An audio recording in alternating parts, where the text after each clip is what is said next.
Bem, senhoras e senhores, e agora vamos prestigiar a palestra da fonoaudióloga Thaís Martins. O assunto abordado é Sinais de alerta no desenvolvimento infantil, o que a escola precisa saber. Vamos recebê-la.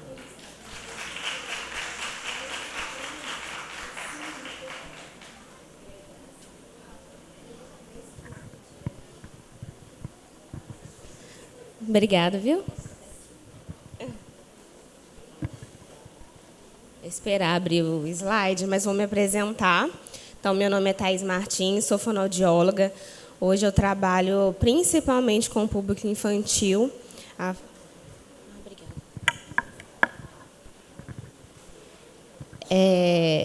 Então, a faixa etária aí das minhas crianças. Tudo bem?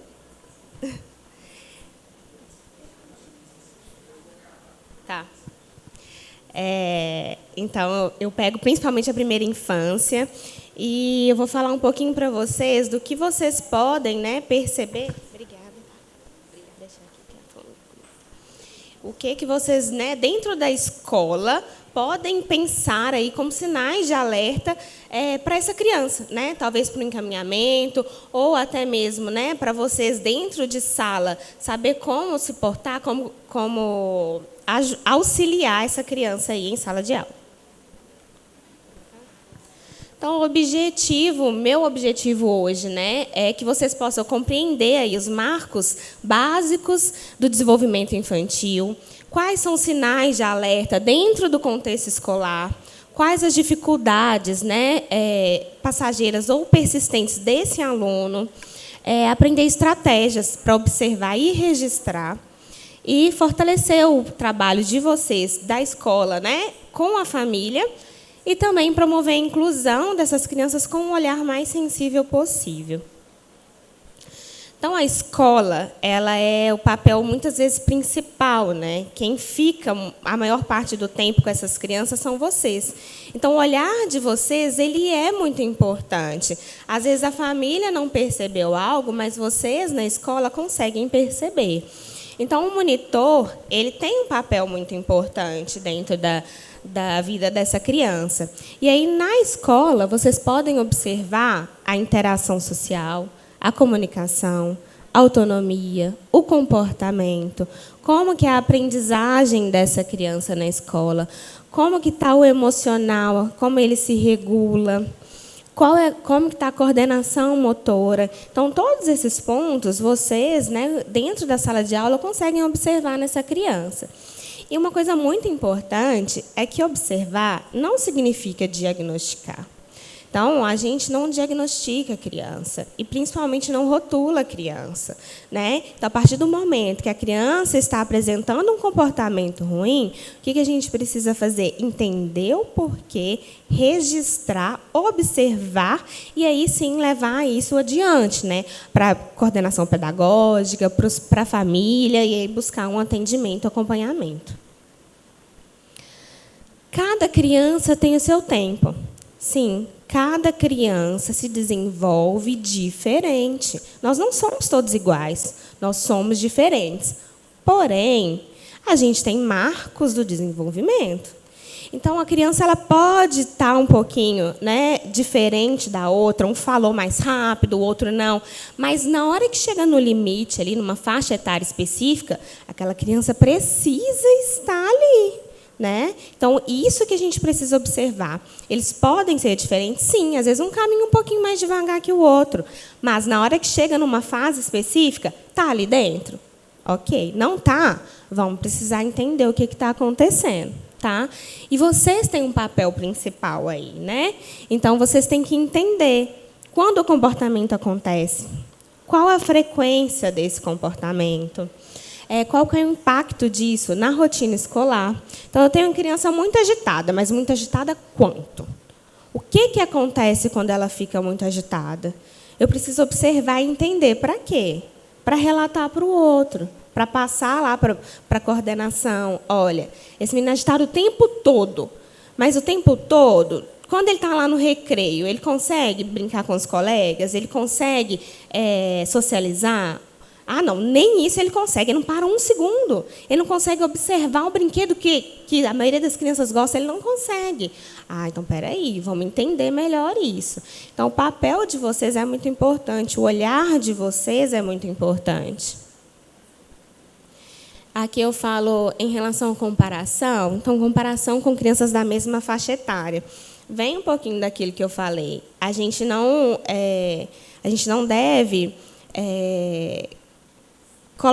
rotular a criança, mas a partir do momento que a gente tem uma faixa, todas as crianças numa faixa específica, e a gente tem uma criança que está muito diferente, opa, é um sinal de alerta. O que está acontecendo com essa criança? Por que está tão diferente assim? Aí a gente vem pensando na comunicação. A gente tem vários pilares aí em relação ao desenvolvimento infantil, né?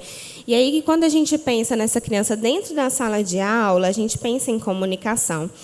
Essa criança, né, o que a gente pode observar em relação à comunicação dela? Essa criança, ela responde quando eu chamo. Essa criança, ela tem intenção comunicativa. Ela olha para mim, ela tenta se comunicar de alguma forma, porque às vezes ela não fala, né? Vamos pensar aí na primeira infância, a gente está lá nas creches. A criança às vezes ainda não fala, mas ela tem intenção de falar. Ela olha para mim, ela demonstra que ela quer me mostrar alguma coisa. Tem às vezes um brinquedinho que ela tem interesse, ela consegue me mostrar o que ela quer. A criança fala. Se não fala, estava na época de falar. Quanto tempo que ela está atrasada? Preciso encaminhar. Por que ela não fala? Como que está esse contexto familiar? Então, eu preciso de uma intervenção. Essa criança compreende o que eu falo? Então, às vezes, você está lá, você está falando e o menino está voando. Mas será que ele está entendendo? Será que essa criança entendeu o que eu estou falando? Isso é muito importante, porque às vezes você acha que ele não está prestando atenção em você, mas às vezes ele não está entendendo, né? O comando não está chegando. Quando a gente pensa em interação social, essa criança olha no meu olho? Ela está olhando para mim? Ela brinca com outras crianças? Ou ele está sempre sozinho no cantinho? Sempre com o mesmo brinquedo, não consegue compartilhar, não pega outros brinquedos. Ou essa criança brinca? Tem algum brinquedo que chama a atenção ou não? Nada. Nada que ele vê não chama a atenção, ele não consegue fazer nada, só fica sozinho. Essa criança troca com os coleguinhas? Ela está perto deles, entrega um brinquedo, toma um brinquedo, tenta interagir, olha para outra criança, imita o que a outra criança está fazendo. Em relação ao comportamento, essa criança tem choros constantes, se joga no chão, briga o tempo todo, é reativa. Essa criança apresenta movimentos repetitivos. Às vezes é uma criança que o tempo todo está se balançando, o tempo todo está com o pezinho balançando, as mãos balançando. A gente precisa identificar. Às vezes a gente leva como inquietude, mas às vezes é um comportamento repetitivo que precisa de atenção. Essa criança tem uma sensibilidade muito grande aos sons. Barulho muito forte, na hora do recreio chora muito, não gosta de estar lá junto com os colegas. Então, às vezes, a criança sai, você fica pensando, o que está acontecendo? E, às vezes, é o som. Um lugar desse, por exemplo, o microfone, assusta muito. Então, está lá, às vezes, no auditório, né? Tem alguma palestra, alguma coisa, a criança começa a chorar, dá birra. Aí você fica assim, nossa, o menino não sabe se comportar. Mas aqui, ó, o microfone para ele é insuportável. Ele não dá conta. E aí ele não dá conta de te explicar isso. Então, quem tem que observar por que o comportamento começou, o que aconteceu, somos nós. E aí, quando a gente pensa em fala, em comunicação, a gente tem marcos. Então, quais são os marcos do desenvolvimento? Quais são os marcos da fala? Vocês hoje que trabalham na escola, às vezes que trabalham com criança na creche, vocês conhecem?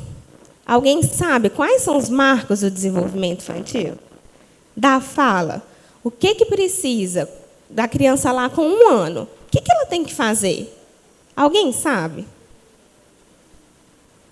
Isso é muito importante. Como que vocês vão saber se a criança está no tempo certo ou não, se está fazendo o que era esperado para a idade ou não, se a gente não sabe o que é esperado?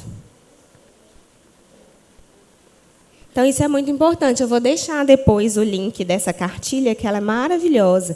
Ela foi realizada pelo Conselho de Fonoaudiologia, e a gente tem aí até os 5 anos o que é esperado para essa criança. Então, quando a gente pensa no bebezinho lá, desde pequenininho, olha só, 1 a 3 meses, a gente já espera que ele se comunique por meio de vocalizações. Então, um bebê, ele já deve tentar se comunicar. Ele já olha para a gente, fica uau, uau, uau, e tenta conversar. Então, um bebezinho que não faz isso já é um sinal de alerta. A gente já precisa entender o que está acontecendo. Então, eu tenho lá na creche um aluno, eu tenho mania de falar paciente. Então, eu tenho um aluno de 1 ano e pouquinho que ele não tenta, ele não tem nem grunhidos, ele não faz som nenhum. Está errado. Por que ele não faz som nenhum? 2 anos, né? Não tem balbucio, não faz babá, tatá, não tenta fazer nenhum som. Está errado, a gente precisa entender o que está acontecendo com ele. Então, na hora que a gente pensa lá, 1 aninho, 12 meses. Com 12 meses, a criança já fala as primeiras palavras, imita sons, imita a ação das pessoas, aumenta a interação verbal por meio dos balbucios de palavras simples. Mamãe, papai, água, dá, quer. Identifica o próprio nome quando chamado. Fulano. Ele olha. Entende ordem simples. Você fala, sem fazer o gesto. Dá tchau. A criança dá tchau. Manda beijo. A criança manda o beijo. Sem você mostrar. Vão bater palma. Ou começa a falar parabéns. A criança está batendo palma. Com 1 aninho. Tá? Então, isso é muito importante. Se a criança tem lá 1 ano e meio, 2 anos, não faz nada disso, alguma coisa está alterada. Né? Com 18 meses, 1 ano e meio, a criança forma frases curtas. Dá água. Quer biscoito. Ela pode falar errado, tá? Nessa fase ainda, mas ela já tenta se comunicar de uma forma adequada e já forma frase. Com 3 anos, com 2 anos, ela tem no mínimo 50 palavras no vocabulário, podendo chegar até 200. Ela compreende e emite frases simples. Mamãe quer água. Mamãe com sono. Então, essa criança ela já é capaz de fazer isso. E ela pergunta nomes e funções. Para que serve isso? Que é isso? Que é isso? É curiosa, quer saber tudo. Com 3 anos, já é possível entender tudo que a criança fala. Então, olha só, trocas fonológicas também, a criança falar errado, também tem uma data adequada. Ela pode falar errado até quando? Então, na hora que a gente chega lá nos 3 aninhos, a criança fala muito errado, ninguém entende, também não está adequado. A gente precisa de um acompanhamento para essa criança. Com 4 anos, ela já inventa histórias, ela entende e ela realiza jogos de regras. Então, quando está lá no meio da sala de aula, a gente vai jogar um joguinho de regra, a criança não entende, ela não consegue participar, também tem algo alterado, a gente precisa investigar. Será que ela não está compreendendo? O que está acontecendo que ela não entendeu a regra do jogo? Por exemplo, a gente vai brincar de esconde-esconde. Essa criança já brinca super bem de esconde-esconde. Ela sabe que ela não pode esconder num lugar que é visível. A criança com 3 anos, ela ainda, se você vai brincar de esconde-esconde, ela ainda esconde aqui, ó, na sua frente. Mas a criança com 4, ela já entende que ela precisa se esconder em um lugar que você não vai vê-la. Com 5 anos, ela já fala corretamente frases completas e todos os sons da língua. Criança com 5 anos, com fala de cebolinha, não está correto. Então, a criança com 5 anos, que ainda troca o R pelo L, precisa de acompanhamento fonoaudiológico. Não é adequado, a gente não pode esperar. Essa criança ela vai sofrer bullying na escola. Todos os coleguinhas vão falar que ela fala errado. Ah, fulano fala assim, fulano fala assado. E essa criança, daqui a pouco, vai ter problemas psicológicos devido ao atraso que ela tem. Então, aqui, olha, na aquisição dos fonemas, que é a questão do falar errado, a gente tem a criança com 2 anos, ela já tem a formação de todo... Aqui não dá para ver, né? De todos esses fonemas. Então, o P, o B, o T, o D, o K, né, o K, o G, o M, o N, o NHAN. Todos esses sons, com 2 anos, já estão sendo produzidos. A criança já deveria dar conta de fazer. Então, é muita coisa lá nos 2 aninhos. Olha, aí tem criança que, com 5 anos, chega não sabendo fazer o P ou fazer o G. E aí, olha só, está muito atrasado. Eu já devia estar na fono desde os 2 anos, desde os 3 anos.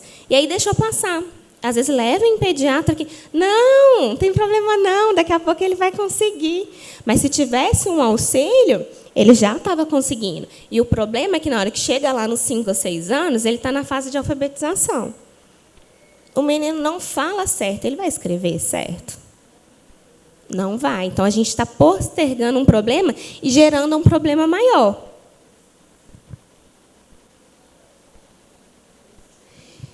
E aí, quando a gente pensa nessa criança que tem trocas frequentes de fonema, então ela fala errado, ou a criança que chama e a gente não escuta, e a gente chama e ela não escuta, ou a criança que não entende aquele comando, você precisa falar várias e várias vezes para a criança entender e realizar a ação, a gente precisa pensar em problemas auditivos.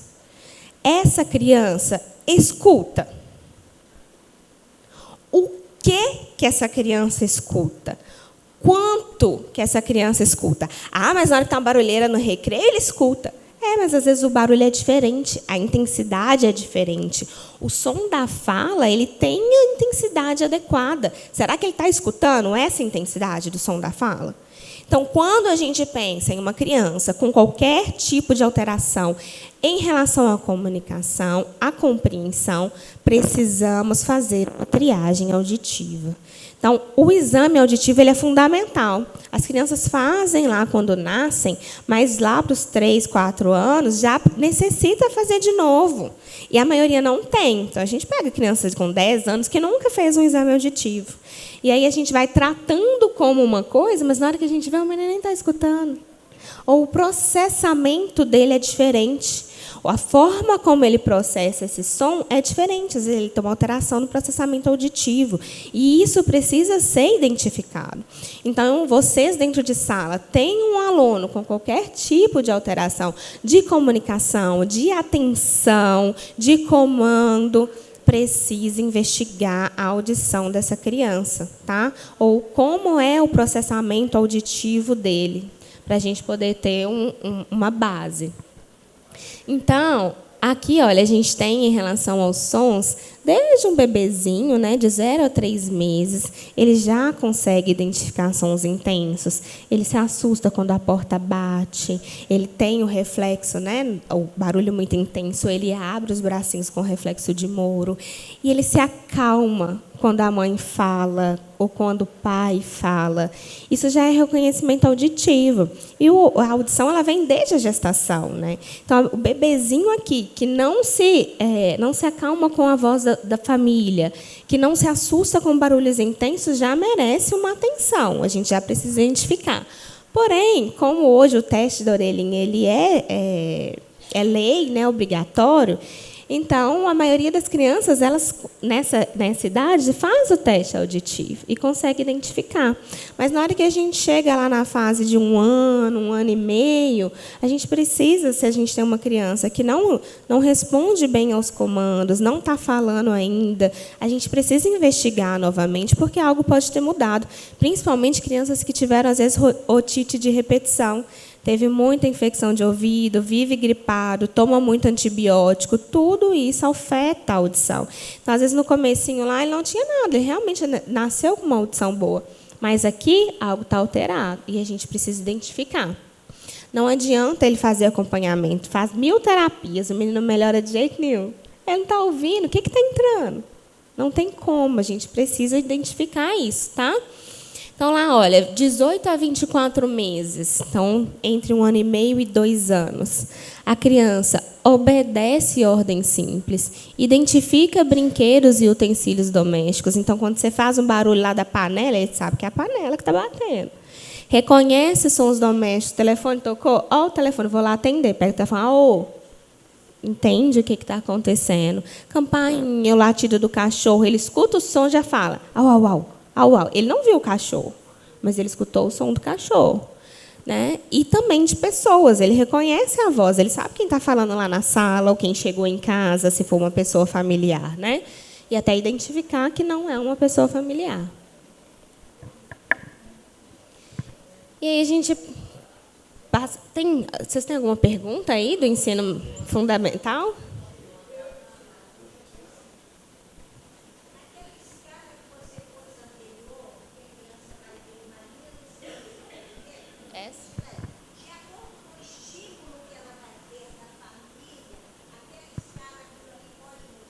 Com certeza.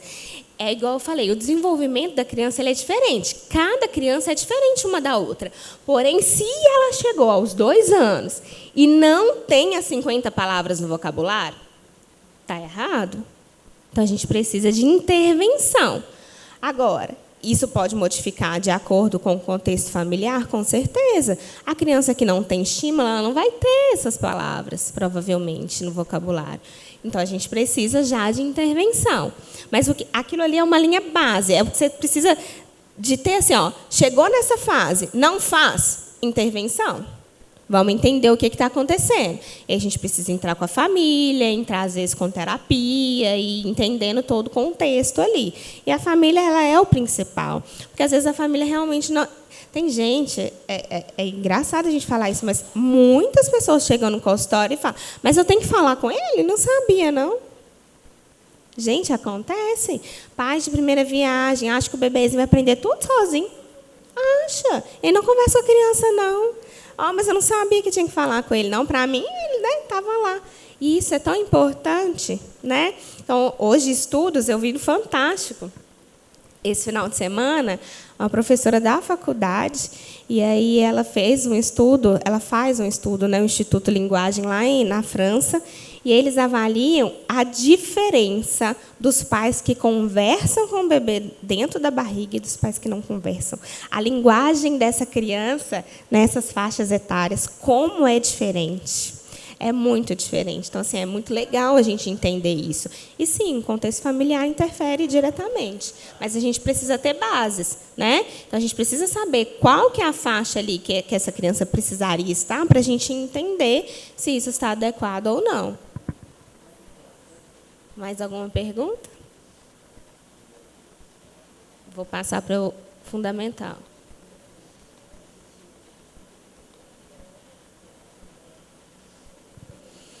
Então, quando a gente pensa ali na criança mais velha, né?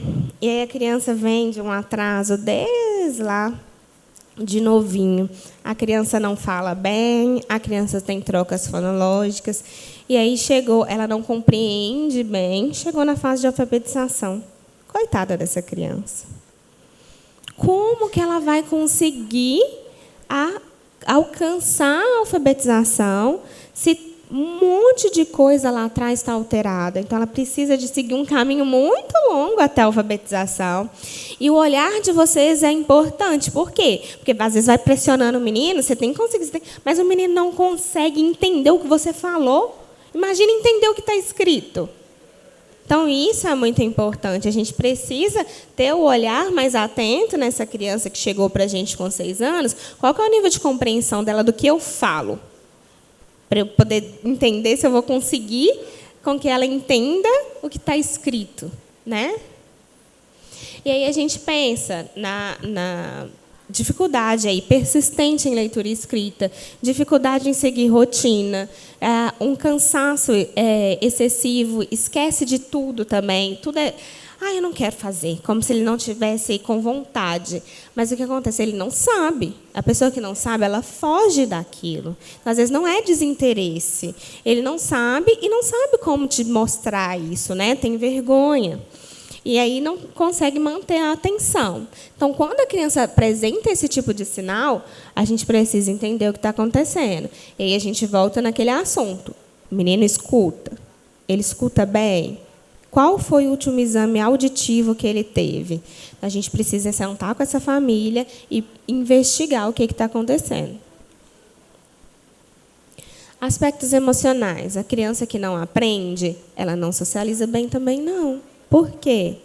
Porque os outros colegas percebem, os outros colegas se afastam, e ele acaba se isolando cada vez mais, sendo rotulado na maioria das vezes. E aí é pior, porque é aí que ele não consegue tentar, ele desiste. E o papel de vocês é muito importante nisso. Não deixar com que essa criança desista. Entender o que está acontecendo. Então, quando a criança está irritada demais, começa a se isolar, tem uma ansiedade intensa, baixa tolerância à frustração, não conseguiu, já larga, ou briga na hora que não consegue fazer alguma coisa, sai da sala, e aí você não entende o que aconteceu. Uma dificuldade motora. Como é que está isso? A criança consegue pegar no lápis? Ela consegue recortar, fazer esse movimento de recortar? Como está a organização espacial desse menino? Esse menino anda direito? Quando ele está andando, ele está esbarrando em tudo, ele joga tudo no chão. Então, se isso está alterado, sentar na cadeira para ele pegar no lápis vai ser muito difícil. Quando que a escola deve acender um alerta? É o que eu falei, a gente precisa muito observar essa criança. Está acontecendo, mas está acontecendo com qual frequência? O menino está comigo, eu comecei com ele agora, início do ano. Eu observei algumas coisas. Se esse menino estava comigo na mesma escola no ano passado, é muito importante. Eu converso com a professora do ano passado. Ele já era assim? Isso já acontecia? Você já observou? Então, vamos continuar observando ele. E aí, é frequente, todo dia a mesma coisa, esse menino não está evoluindo, não está dando conta, eu preciso de uma intervenção com ele.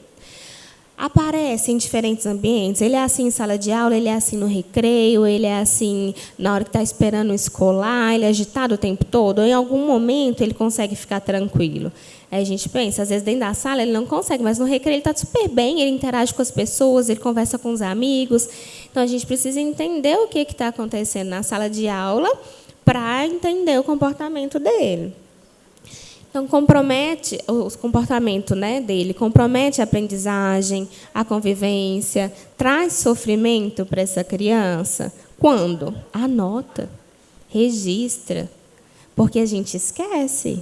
A cabeça da gente é falha. A partir do momento que a gente anota isso, olha, fulaninho fez isso tal dia, põe no caderninho ali.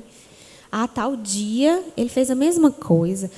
Vamos pensar, o que aconteceu nesses dias de semelhante para ele ter se comportado dessa maneira? Porque, às vezes, na rotina, na correria, a gente não percebe. Igual eu estou falando, a gente está aqui, às vezes o menino entrou no auditório e se jogou no chão e tudo mais. Você não entendeu, você não entende o que aconteceu naquele momento. Acha que ele está só se comportando mal porque ele não quer estar ali. Mas, às vezes, é o som, que para ele é muito alto, que para ele está incomodando. E você não percebeu. Então, assim, é muito importante anotar, porque aí você vai pensar, não, é toda vez que entra no auditório, que estranho, o que está acontecendo? E aí que você vai começar a entender o que aconteceu com ele. O comportamento ou a dificuldade na aprendizagem dificulta a autonomia? Ele dá conta de fazer as coisas sozinho? Às vezes ele está, né, o menino faz xixi todo dia na sala de aula. O que está acontecendo, gente? Está fazendo xixi na calça? Às vezes ele não consegue ir no banheiro sozinho, mas ele não vai falar. Ele tem 6 anos, né? Ele tem vergonha.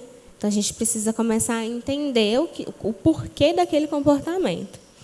E a pergunta-chave aí, né? Esse comportamento, ele limita a participação da criança na rotina escolar? A maioria das vezes, sim, né? Então, a criança ele tem vergonha de ir lá na frente, ele não quer ser o ajudante da professora, ele não quer participar da atividade em grupo, porque ele não conversa com os outros coleguinhas. Então, a gente precisa entender o que está acontecendo. Thaís.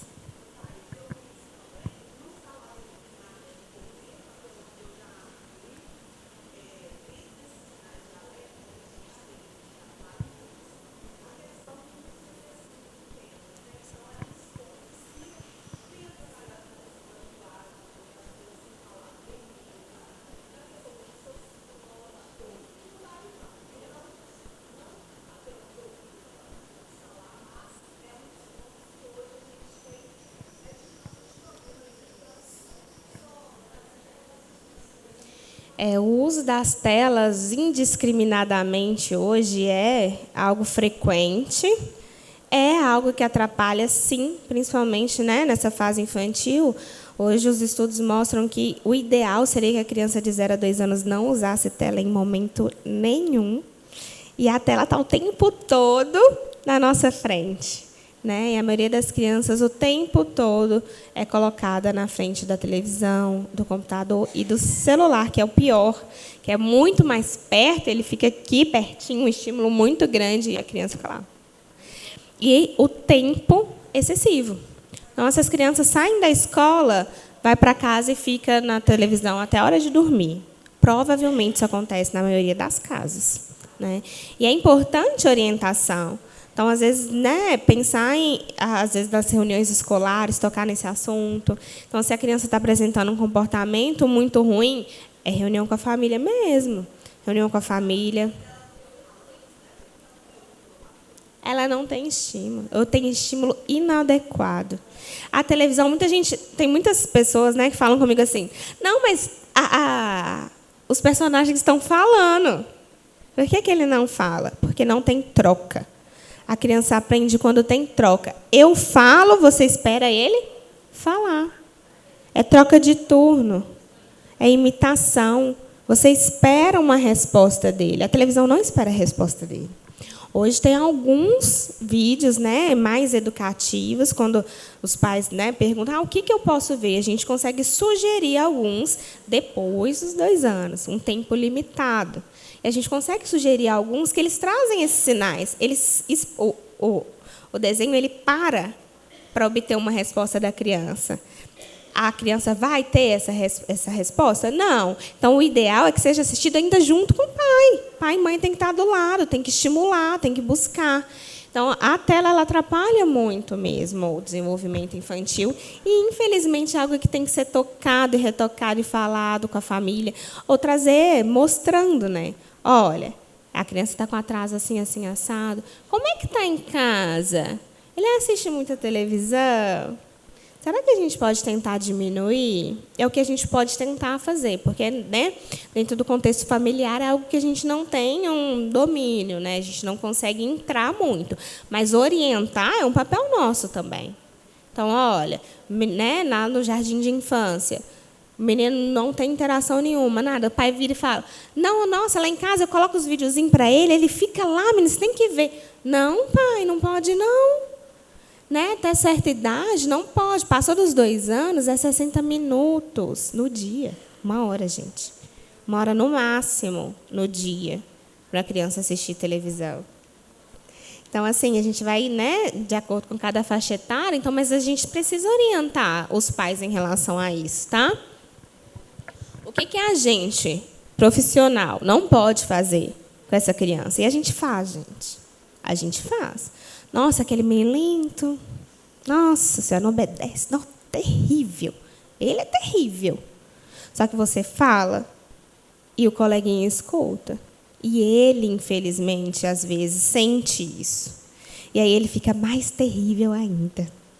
Por quê? Porque ele sente essa dificuldade, ele sabe que ele não dá conta, e às vezes ele tenta, né, traz esse comportamento aí para chamar mais atenção. Então a gente precisa tentar não rotular essa criança, tentar não comparar ele com o colega diretamente. Ah, mas fulaninho está fazendo, olha lá, ó. Fulaninho consegue, você não consegue, não? E aí ele não, só que ele não dá conta de fazer, e aí é pior, porque ele vai ficar com raiva do fulaninho que dá conta. Fazer diagnósticos. Esse menino é autista. Tem certeza que ele é autista. Você não sabe. Às vezes ele só não escuta. Às vezes ele não teve o estímulo adequado. Então, a gente precisa, primeiro, entender o que está acontecendo, anotar, registrar quais são os comportamentos, buscar uma intervenção dentro da escola com a coordenação. Olha, eu tenho um aluno que apresenta isso, isso e isso. A gente precisa investigar, sentar com a família e conversar. Mandar encaminhamento para os profissionais. Vamos mandar esse menino no centro de saúde. Alguma coisa não está legal. Escreve relatório, gente. Quem está com os meninos durante esse tempo todo são vocês. Você esperar que o pai, às vezes, relate o que está acontecendo dentro de sala é muito difícil. Então, às vezes, né, em casa, como ele está lá na frente da televisão o tempo todo, o pai não está nem sabendo qual que é o comportamento que ele tem em sala. Mas, a partir do momento que você escreve, criança inquieta dentro de sala de aula, não dá conta de entender os comandos, não consegue reconhecer letras, reconhecer formas. E isso é importante. Às vezes, o pai nem sabe que o menino precisa fazer isso, mas vocês sabem. Então, assim, mandar um relatório lá para o centro de saúde também é importante.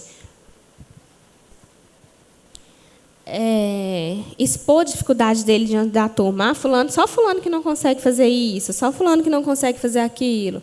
Interpretar tudo como falta de limite. Eu falei, a família é fundamental, mas às vezes ultrapassa a família. Às vezes o comportamento acontece em casa e os pais não dão conta de intervir, porque é muito além, né? Às vezes precisa de um diagnóstico. Culpabilizar a família. A família, muitas vezes, não ajuda? Sim, muitas vezes não ajuda. Mas se você não sentar para entender o contexto familiar, fica complicado. Então, a gente primeiro precisa sentar com essa família, buscar uma intervenção junto com ela, para depois a gente pensar se esse problema é realmente só familiar. Tá? O que a gente deve fazer na prática? É o que eu falei, a gente precisa observar. Então, entender em quais situações ocorre, qual a frequência, quais são os gatilhos, por que aconteceu, qual é a resposta da criança em meio a isso. Então, como eu reagi, ele reagiu pior. Não, no outro dia eu fiz uma coisa diferente, ele reagiu melhor. Então, vamos entender o que acontece na hora, de acordo com a minha reação também, em frente àquele problema? Registrar os fatos, entender, né, quando aconteceu, anotar mesmo. Quando que aconteceu? Por quê? O que estava tendo naquele dia? E aí, a partir disso, você vai começar a conseguir voltar e ir entendendo o comportamento dele. E dialogar com a equipe. Então, primeiro a equipe pedagógica, depois a família e depois, se possível, a equipe de profissionais. Então, esse menino é acompanhado pela fono, pela TO, pelo psicólogo. Será que a gente consegue uma reunião desses profissionais na escola? Isso é muito importante, né? Para a gente entender o que eles fazem com ele lá na terapia e o que eu posso fazer com ele aqui dentro de sala. Então, esses profissionais eles conseguem ajudar vocês, né? Às vezes, algo que funciona dentro da terapia para ele prestar atenção pode funcionar dentro de sala de aula também. Pensar em estratégias inclusivas. Né, no seminário na FUNSESI, a gente falou disso, eu achei muito legal. Então, assim, o menino é muito agitado, ele precisa, né, acho que todo mundo aqui já viu aqueles negocinhos na perna, de colocar no pé para poder ficar balançando, o elástico, né? Coloca o elástico para um. Por que não colocar o elástico para todos? Isso é inclusão, achei muito legal. Né? Então, assim, a inclusão não é pensar em um, é pensar que, colocando para todos, esse um vai ser beneficiado. Porque na hora que coloca, todo mundo vai achar diferente. Por que só fulano tem? Por que só fulano faz? Ou, às vezes, ele vai ficar com vergonha. Não, porque eu tenho que usar isso, eu sou diferente. Mas se todo mundo tem, para ele vai ser muito legal, porque ele vai ser muito beneficiado no meio de todos. Isso é incluir, ele não é o diferente. Ele está ali junto com todo mundo. E a gente precisa pensar nisso. Então, dentro da fonoaudiologia, da comunicação, a gente pensa muito em formas visuais para ajudar essa criança. Então, a gente pode pensar dentro de sala de aula de quadro de rotina. Isso ajuda muito as crianças a ter previsibilidade do que vai acontecer. Eu cheguei, eu tenho que cumprimentar o professor, eu preciso sentar na minha carteira, eu tiro meus materiais. Isso visual para ele é muito legal. Então, ele entende. Mas isso vai ser usado só para ele? Não, isso vai estar pregado lá na sala para todo mundo. Olha, gente, então, enquanto você está falando a sua rotina da aula hoje, você está falando para todo mundo. Ele vai ser o mais beneficiado? Vai, mas ele não vai ser o diferente. Você não vai sentar com ele lá no cantinho para mostrar. Você vai mostrar para todo mundo, porque é legal para todo mundo. Então, é legal para todas as crianças verem essas imagens. Todo mundo vai achar divertido. E eles gostam, gente, dentro do consultório, se você coloca lá, é muito bonitinho. Eles chegam, então, assim, eu tinha um que era chegar, tirar o sapato, eles já chegam, vão lá do lado e já tiram o sapatinho, porque está mostrando na imagem. Eles dão conta de aprender dessa forma. Então, isso é muito legal de pensar em fazer dentro de sala de aula, tá? Então, para essas crianças, rotina visual é importante, antecipar mudanças. Então, hoje não vai ter atividade, não vai ter só aula, não. Hoje vai ter uma atividade diferente lá no pátio. Fala com eles no início da aula.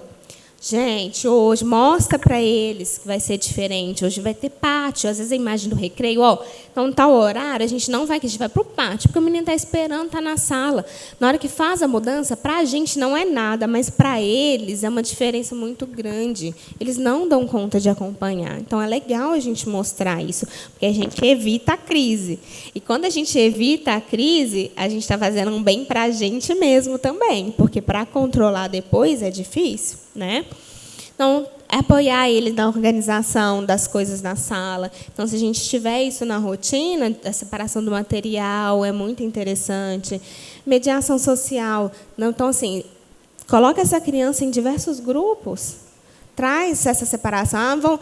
Na hora de separar as duplas, escolham as duplas. Não, escolhe vocês, faz a diferença. Coloca um menino com o outro de vez em quando. Deixa eles alternarem isso para dar espaço de experiência. Porque, às vezes, na rotina, o coleguinha não ia conversar com o outro. Mas, a partir do momento que você coloca ele na mesma equipe, ou no mesmo grupo, ou na mesma dupla, você dá... eu esqueci o nome da palavra. Mas, oportunidade, né? Você oportuniza isso. Então, você oportuniza aquela experiência. Então, isso é muito importante também. Reforço positivo é maravilhoso. Então, a criança fez certo. A Juscelia usou isso com a gente. Juscelia pôs aqui, adesivo de coragem. O que é isso? Reforço positivo. Olha, você veio, você teve coragem. Te dá o quê? Vontade de fazer mais vezes. Vontade de outras pessoas virem para ganhar também. É um reforço positivo, isso é muito legal. Se isso funciona com a gente, isso funciona muito com a criança. Então, é legal pensar nisso dentro de sala de aula. E, às vezes, o reforço precisa ser coisa simples. Adesivinho. Nem é algo grande, tá vendo? Não é uma recompensa, não é um presente. Um coração, uma estrelinha. Isso, eles amam. Então, isso é legal, e isso traz a criança a vontade de também fazer. E o importante também é pensar, quando a criança não consegue fazer e ficou triste, vai lá, senta com ela, ajuda e faz lá para ela a estrelinha também e o coração, porque ele vai se sentir valorizado, né? Pausas reguladoras. Então, você viu, você está fazendo atividade. O menino começou a ficar agitado demais. Está difícil, não consegue concentrar. Vamos lá beber uma água rapidinho, você volta? Dá uma pausa para ele, deixa ele respirar. Às vezes, a gente ficar insistindo demais só vai trazer prejuízo. Importância do trabalho em equipe. Então, o que eu falei? Então, a gente é um monitor, nós observamos o que está acontecendo, nós estamos dentro da sala de aula, nós somos os professores, a gente está vendo aquela criança. A gente precisa de apoio. Nós não conseguimos fazer sozinhos. Principalmente se a sala, a gente tem 40 meninos, 30 meninos, 20 meninos dentro da sala, como é que você vai conseguir concentrar só em um? A gente precisa ter a atenção em todos. Então, a gente precisa de outras pessoas conosco. Então, a gente precisa caminhar. Mas, primeiro, você precisa observar e repassar. Porque, no momento que a gente só observa, se cansa e guarda para si, não adianta. A gente não está ajudando aquele aluno. Então, a gente precisa observar e passar isso para frente. Procurar outras pessoas. Procurar coordenação, procurar a família, procurar, né, mandar, encaminhar essa criança para os profissionais que ela necessita. Tá? Então, qual o objetivo? O objetivo é comum de todos eles, né? Todas essas pessoas têm o objetivo de ajudar essa criança. Então, quando a gente consegue uma intervenção desde a criancinha lá, né, 2, 3 anos, a tendência é que essa criança chegue nos 7, 8 anos muito melhor, muito bem acompanhada, e entendendo também o que ela dá conta ou não, e se frustrando menos. Isso interfere diretamente no comportamento dela dentro de sala de aula. Uma frase que eu achei legal, que é: o acolhimento transforma trajetórias escolares. E é muito importante a gente pensar nisso. o quanto a gente está acolhendo aquela criança que é difícil para a gente. Porque eles desafiam a gente o tempo todo. Eles tiram a nossa paciência. Eles conseguem fazer com que a gente se estresse. E aí? O quanto que a gente está entendendo que, às vezes, o comportamento não é de propósito. É porque ele não dá conta de ser diferente.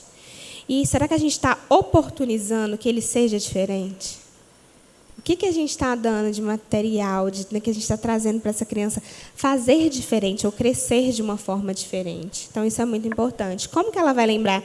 É o que a Juscelia falou aqui, né? Que o aluno pensou nela como mãe, né? Queria que você fosse minha mãe. Como que ele vai lembrar de você? Quando crescer, ela falou que encontrou com a professora dela, né? Qual que é a memória que tem? A memória que ele tem dessa professora? Foi uma pessoa que me apoiou, que me ajudou a crescer? Ou foi uma professora que só olhava para mim e pensava que eu era terrível? Então, isso é muito importante. Então, a gente precisa lembrar de olhar com sensibilidade, registrar com responsabilidade, acolher sem julgar, agir em equipe e garantir a participação e o pertencimento dessa criança dentro do ambiente escolar.